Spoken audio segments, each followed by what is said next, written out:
Google is one of the greatest innovations in the history of technology and has completely revolutionized the way information is consumed. Over the years, Google has become a synonym for searching information on the internet. Founded in 1998 by Larry Page and Sergey Brin, Google has grown far beyond the search engine domain. Today, it offers several different products and services. But how did the story begin? Larry Page was born to Carl and Gloria Page on March 26, 1973, in East Lansing, Michigan.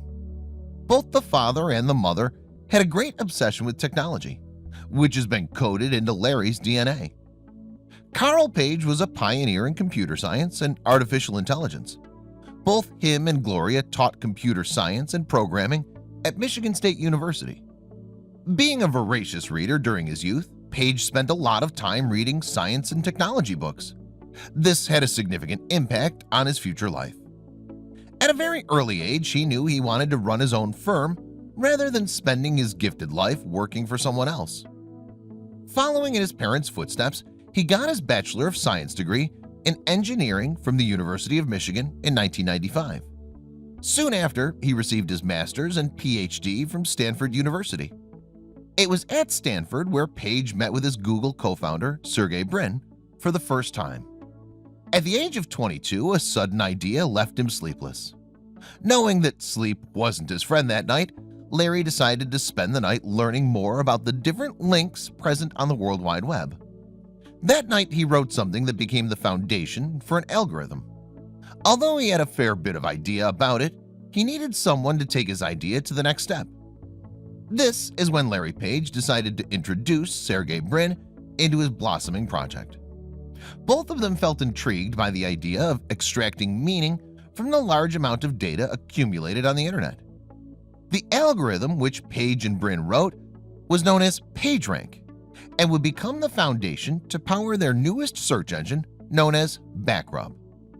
While working on their idea from a dormitory room, Page and Brin devised a new search engine technology that would leverage web users' own ranking abilities and list the results according to the popularity of the pages. The first version of the search engine went live in 1996. The search engine was originally hosted on the servers owned by Stanford University. The website would prove too large for the university servers, by taking up almost the space and bandwidth available. To further develop their idea behind the search engine, the pair raised about $1 million from investors, family and friends to buy servers and rent a garage in Menlo Park. The launch of the company would take place in 1998. July 2001, BackRub was renamed as Google. The name was derived from the word Google, which is a mathematical term for the number 1 followed by 100 zeros. The renaming of the company reflected their mission to organize a vast amount of information that's available on the internet. It had over 1 million users already, a pretty impressive list of investors, and about 400 employees, working endlessly to build the most robust search engine ever. That same year, Page stepped down as the CEO to become the president of the products. Eric Schmidt replaced him as the CEO in 2001. However, both Page and Brin were actively involved in the operations of Google. Google's popularity was increasing with each passing day. It was used 200 million times a day by 2004. That same year, on August 19th, the company launched its IPO, which resulted in a net worth of more than $3.8 billion for Larry Page. During this time, Google launched a social media platform known as Orkut, which also became quite popular. In his quest to expand the services of Google beyond a search engine, Larry Page adopted the acquisition strategy.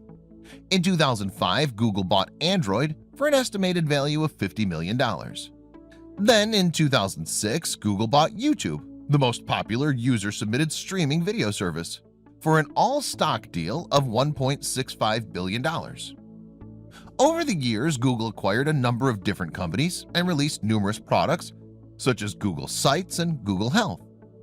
Larry Page again took charge of the company as the CEO in 2011. Around this time, the influence of Facebook was expanding rapidly. Page responded fearlessly to this competition with Google Plus as Google's own social network. Although most of the acquisitions resulted in massive success, There were a few which resulted not so well in terms of return on investment. During 2011, Page acquired Motorola Mobility for $12.5 billion. The primary motivation behind this acquisition was to secure patents and protect Android from potential lawsuits. However, in 2014, Page decided to sell Motorola Mobility to Lenovo for a value of $2.9 billion. On August 10, 2015, both Page and Brin announced the creation of a new parent company known as Alphabet. Page became the CEO of the new parent company. In December 2019, he stepped down but continues to serve on the board of directors for Alphabet. Today, he has a net worth of $62.2 billion. That dream of running his own firm, along with grit and perseverance, allowed him to revolutionize the way information is consumed.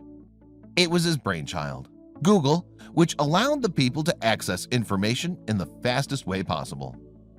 The acquisition of YouTube and Android have played a huge role in the overall success of Google. A true visionary, Larry Page has been at the forefront of innovations for over 2 decades. Apart from the search engine, Page has actively contributed to renewable energy technology, and he's also an investor in Tesla Motors. Larry Page wanted to lead the digital world, not follow it. Page always had the sight of the future of technology, which is something that led to the massive success of Google. Thanks for watching. We sincerely hope our videos inspire you, and we get to make a video about you one day. Please don't forget to subscribe and tell us in the comments what you personally think of Larry Page.